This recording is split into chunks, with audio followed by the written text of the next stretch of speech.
Hey guys! So today I'm working on a project for my living room. I've upcycled these two book covers. I love them. You guys know I love like finding vintage things. And they have leather on them, which I love. So I'm going to upcycle these into some artwork to use on my living room wall using paint and transfers. So my name is Royce Hunt of Roycycled Treasures. Let's get started.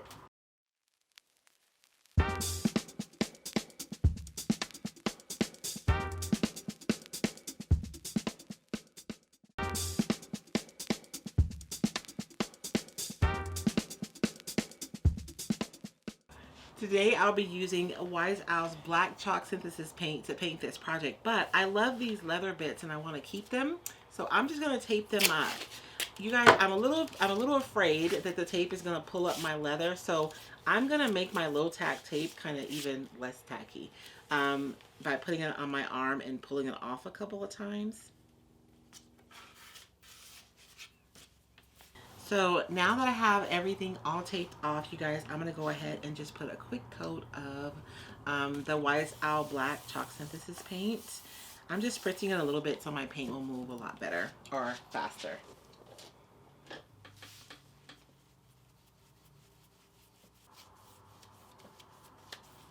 Just a quick thin coat, you guys. It doesn't have to be like for this particular project, because the book bindings are like fabric, I guess. They're kind of absorbing the paint, and so I don't have to do a super thick coat. I just want to make sure that I have a nice flat black background to add my transfers to.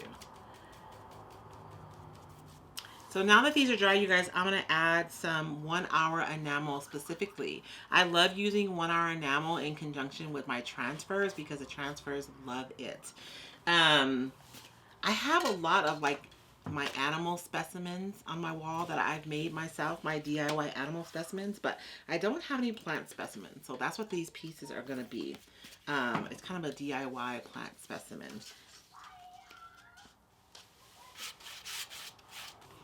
So you guys, now that we have them painted and sealed, we're ready to get to the fun part. Although, I want to make plant specimens, and so I want them to have labels on the bottom. And so I have to make a decision about which ones I'm going to use, because I'm going to use white paint to make the backs of my labels. And so, I think I want to use this one, just add a little bit of color to my otherwise pretty like neutral gallery wall. And I do have the name of it here, and so I know that for one of mine I'm gonna have to paint a white square large enough, right, for me to use that one. And then I'm gonna be using a piece of this one right here, and there's also a label for it here. And so I know that I have to paint a white square large enough to accommodate that. So I'm going to go ahead and kind of cut those out, because I don't want to just paint a white stripe all the way like across the bottom. That's not the look that I'm going for. I want it to look like there's a label that's kind of stuck on there, which I guess I could do that, but I'm not going to do that. I'm just going to paint a square and then put the label on there, or put the name of the plant on there. So that's one, and then the other one was here.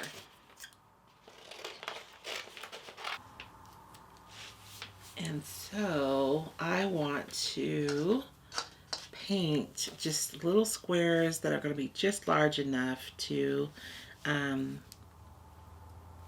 put this label on.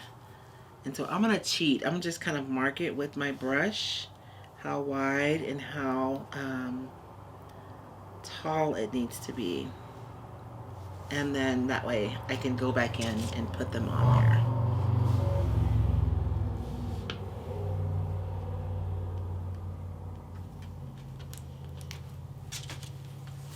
I'm going to use a tiny brush though for this part to brush on my square here.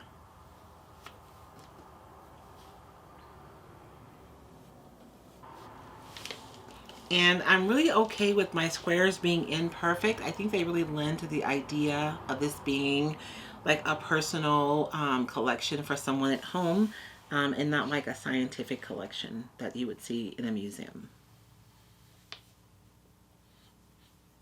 I am so excited about this project, ridiculously. So I can like hear in my mind somebody's asking, Royce, where on earth did you find the fronts of these books? So whenever I go to the thrift store, I always go to the book section. And you can find really cool books over there that you could use for like even home decor. But this particular book was falling apart already, is the only reason why I took the cover off. And so I got it for like, I don't know, a nickel or something insane like that. And I knew when I saw it that I was going to want to use the cover and not necessarily to use the book. But isn't that cool? You have the leather that's still preserved and then the black.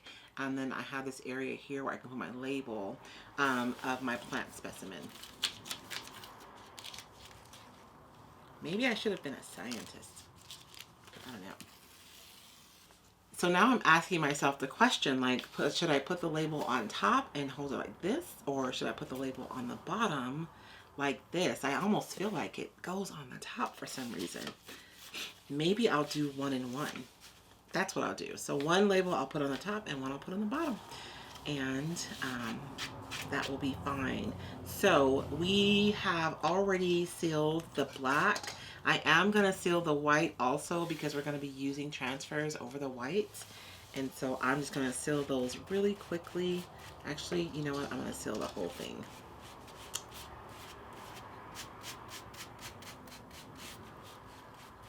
I do not want to put varnish on or the one hour enamel on the leather because I actually want to use some of the Wise Out salve on the leather portions.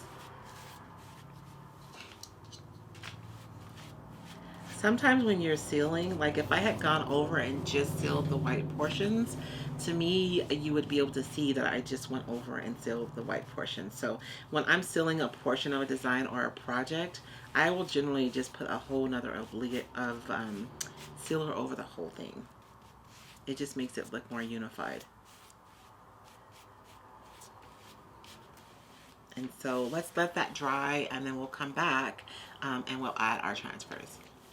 So now that our book covers are all dry, we can add our transfers. And I kind of want to add the plant specimens first and then add the labels. And so for this one, I've kind of eyeballed it already, and I think I'm only going to use like a piece of this one, like half of it. Obviously the whole thing would be too big and that would be a waste. I can just clip it and then save the other half for a different project. But I have to figure out which half I like best. I think I kind of like that half best. So I'm going to try to cut it so it doesn't look like I cut it in half though. We'll see what happens. We'll see how successful I am.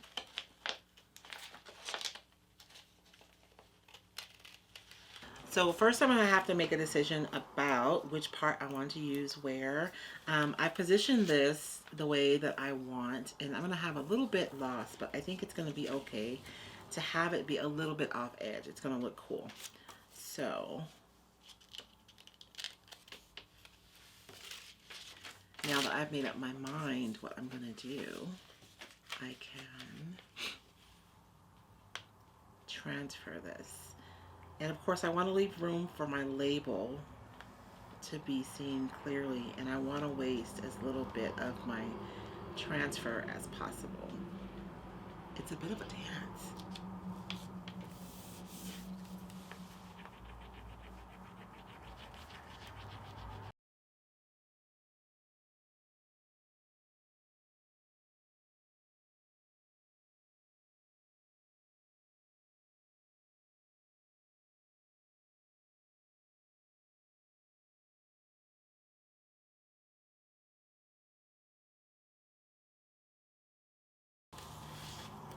Now, once I think it's adhered, I can start lifting it, but I still lift it really slowly, you guys, because I want to make sure that my transfer is adhered to my surface.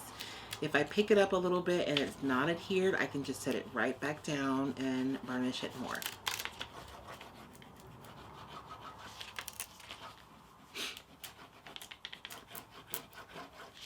I'm loving this already, and it's not even done yet. And just think, these are literally just book fronts and a back, a front and a back from book that I found in the thrift store for like close to nothing. You can really upcycle just about anything, you guys. And then once I get my transfers off, I always take the clear backing paper and just go over it. And that's just to make sure that I've made really good contact between the transfer and the surface that I'm working on. This surface actually has a little bit of texture, so I really want to make sure.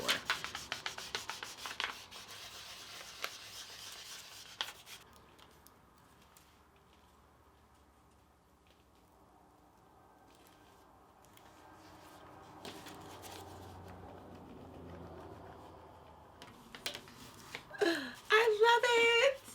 Sorry, I get way too excited about my own projects, but yeah, I never know. It might work out, it may not. There are times when it doesn't work out. But I think this is gonna look perfect on my wall. The leather with the black and the fern and the label. Perfect, perfect, perfect. I love it. Okay, I digress. The next one, I have this really large fern here. And I could just cut off like one part of this fern and use that. But oh my goodness. I have a piece that's left over, and I believe it's the same fern. And it's this top part right here, and I'm thinking I'm going to use that instead. I'm thinking that's going to fill up the space a lot more than just one long piece. And so I'm going to use that piece on this project.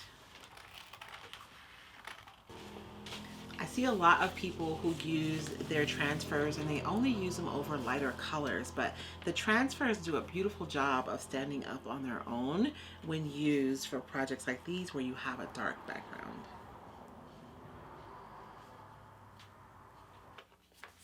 This is such a fun project. Why am I so excited about this?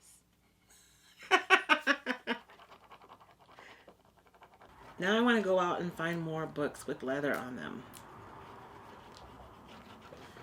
that are falling apart, that I can take apart. And that's it.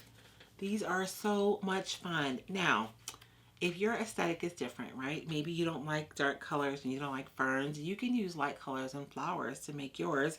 And maybe you don't need to have leather on your book fronts and backs. Maybe there are just some old books that really, they're sturdy and they're just really good surfaces to create on. And you can create something that matches your aesthetic. I think that's all we have for today, you guys. Thank you guys so much for joining me here today. You can find any of the supplies that I used here today on my website at roycycled.com. And I think that's it. If you guys like our tutorials, be sure and subscribe. If you want to get an alert whenever we upload a new video, which is generally once a week, then make sure and hit the bell. You guys can do everything that I did here today. Seriously. So you guys can do this, and you can do this today. Thank you so much. Have a blessed day.